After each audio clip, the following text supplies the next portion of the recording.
Olá, pessoal. Aqui quem fala é o professor e pesquisador Sérgio Henrique Souza Santos. Estamos aqui mais uma vez para o nosso quadro Evangelho, Consciência e Espiritualidade, sempre buscando conectar os ensinos de Jesus com estudos científicos do mundo moderno. Hoje nós vamos conversar um pouco sobre o perdão e o esquecer as ofensas, para que possamos juntos aprender a relevância disso em nosso corpo e na nossa vida. Façamos então a nossa prece de abertura. Deus Pai, Cristo, que a Tua luz se faça presente em nossa mente, coração e alma, para que possamos aprender, Senhor, a colocar em prática no nosso dia a dia, nos melhorando os Teus ensinamentos. Abençoe a cada um que nos acompanha, que assim seja.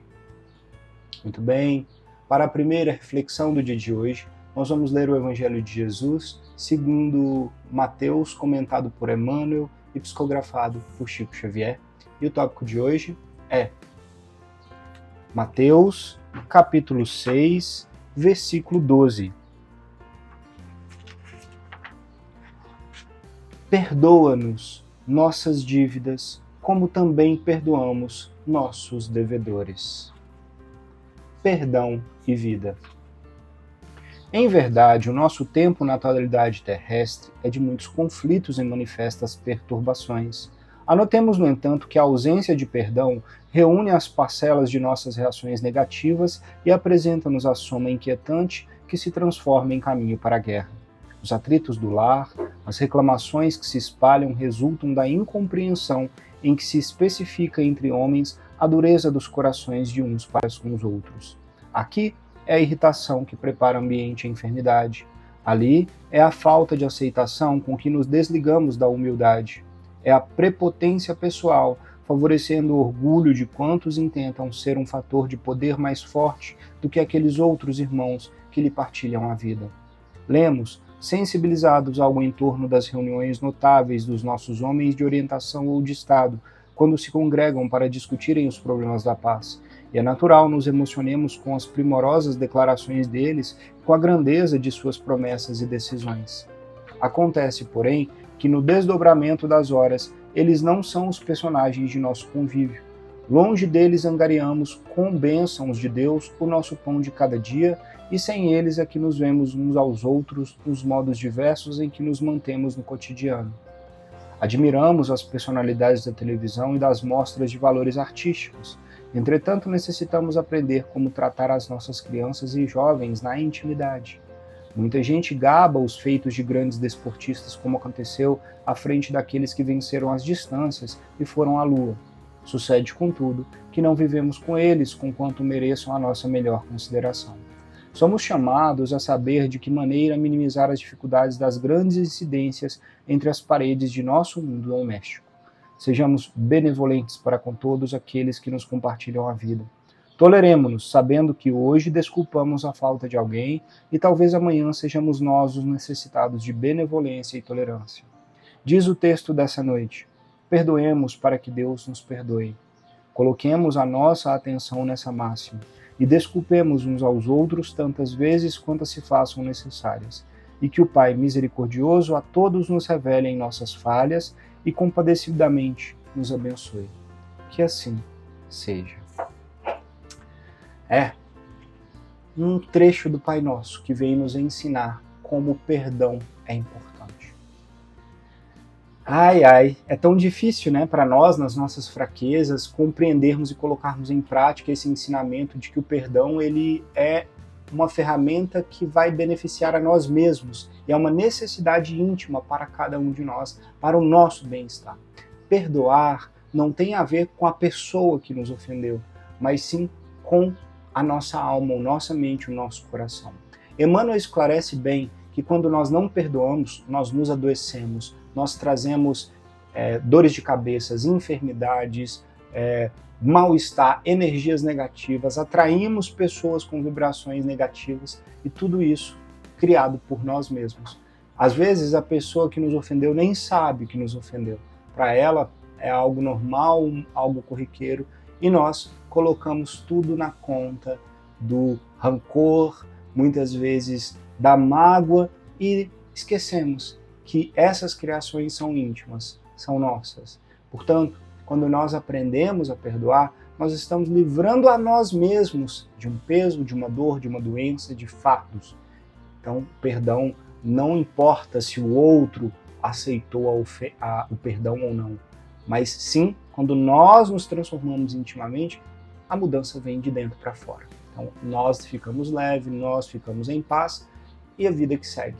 A reconstrução com o próximo é um passo que depende também do próximo, mas o perdão depende somente de nossa intimidade. E mais do que isso, Emmanuel vem nos ensinar que, por mais que nós admiremos as belezas, as grandes virtudes de pessoas da vida pública, da internet, do Instagram, das redes sociais, da televisão, seja quem for, o perdão, a vivência, o entendimento, ele tem que vir dentro de casa e do trabalho, é na nossa vida cotidiana, é nas pequenas mazelas e desafios do nosso dia a dia. A gente não tem que ver e se inspirar somente naqueles que estão distantes, mas sim colocar em prática no nosso pequeno mundinho, porque é a nossa vida que importa. Se nós somos chamados para essa vivência, é porque Deus, perfeito que é, sabe que é isso que nós precisamos aprender. E é aqui que a gente dá os passos para depois expandir para a sociedade. Portanto, trabalhemos nosso íntimo e trabalhemos dentro de casa, no nosso trabalho, nas pequenas coisas do dia a dia. Desafiador? Bastante. Nós temos que treinar muito, relevar as situações e pequenas ofensas e desafios de cada dia, porque nós nem sabemos o que o outro sente e pensa. Às vezes é uma construção do passado do outro que se reflete em nossa vida e nós nem sabemos. Mas, com o perdão, tudo vira paz, tudo segue e nós crescemos. Façamos esse exercício, né?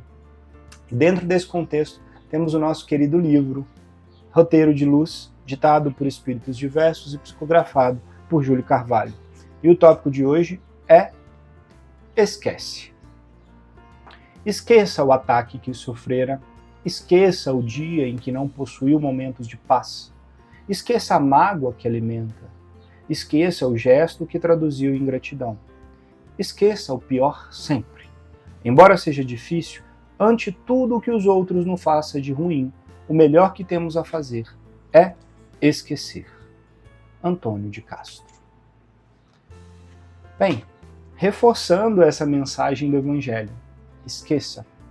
O perdão é algo que depende da gente. O esquecer, nos termos que está nos refletindo e ensinando o texto de hoje, não é esquecer de memória ruim e não lembrar do que aconteceu, mas esquecer de que intimamente aquilo já não nos fira, que seja algo que, se eu pensar sobre ele, lembrar daquela situação, ela fique leve, ela nem me incomode mais. Esse é o esquecimento íntimo que o Evangelho, que os textos sagrados vêm nos ensinar. É esquecer a mágoa, é esquecer o sentimento pesado, é esquecer o ponto que nos faz energia pesada toda vez que pensamos sobre uma situação desafiadora. Isso exige muito tempo e esforço, não é assim de uma hora para outra. Isso é um treino, e quanto mais nós vamos treinando e, acima de tudo, nos colocando no lugar do outro, nós conseguimos começar a treinar o esquecer perdoando. Por quê? Porque nós magoamos os outros sem saber, muitas vezes, ou às vezes até intencionalmente. Muitas vezes os outros estão chateados e magoados conosco, apesar das nossas intenções boas, da nossa forma íntima que nós compreendemos, mas ao refletir para o mundo, nem todo mundo interpreta da mesma forma. Portanto, o trabalho íntimo é de perdoar para podermos ser perdoados. Como já disse São Francisco, perdoa as ofensas para que possa ser perdoado também, porque nós precisamos de perdão. Que nós possamos, então, fazer esse trabalho íntimo de renovação e de melhoramento, esforçando para crescer e perdoar, para sermos leves, com energia positiva, vibrando bem, apesar dos desafios da vida. Façamos isso. E dentro desse contexto, nós temos um artigo científico muito interessante, cujo título é o seguinte: Compreendendo a relação entre o perdão estatístico e o bem-estar psicológico. Um estudo qualitativo.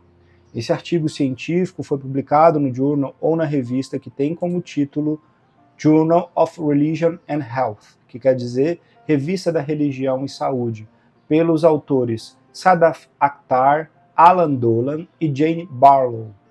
Bem, o que esse artigo científico nos traz de interessante? Ele é um estudo qualitativo que buscou ouvir e interpretar os dados de 11 pessoas sobre o perdão ao longo de um período. E o que eles entenderam e interpretaram é que, ao longo da vida, com questionários semi-estruturados, validados, eles perceberam que todas as pessoas que buscam perdoar e expressam verbalmente esse perdão, essa capacidade de deixar para lá as ofensas recebidas, elas se tornam melhores. Elas têm mais bem-estar, melhoram a situação de saúde do corpo, da mente, psicológica, se sentem mais empoderadas, se sentem, inclusive, mais espiritualizadas. E esse questionário foi feito com pessoas ateias, até religiosas, diferentes perfis, e o resultado final mostra significativamente que o perdoar traz um alívio, traz crescimento para todos os que perdoam. Ou seja, a ciência corroborando o que o Evangelho nos ensina. Perdoar e esquecer as ofensas, pois nós também precisamos ser perdoados, pois nós erramos, ainda somos muito pequenos. Façamos o nosso esforço e a nossa parte. Vamos então à nossa prece de encerramento. Senhor Deus, gratidão por teu perdão sempre, Senhor, das ofensas. Sabemos que o Senhor nem se ofende na sua perfeição, mas nós entendemos o quão pequenos ainda somos. E mesmo assim, não conseguimos muitas vezes perdoar de imediato. Que a tua luz se faça presente em nosso coração, mente e alma, para levarmos mais amor e sermos mais amor nos melhorando. Que o perdão seja uma constância da nossa vida íntima e levemos todo o amor para o mundo com mais leveza e paz. Que assim seja. Gratidão a vocês pela oportunidade de conversarmos mais uma vez. Namastê e até a próxima.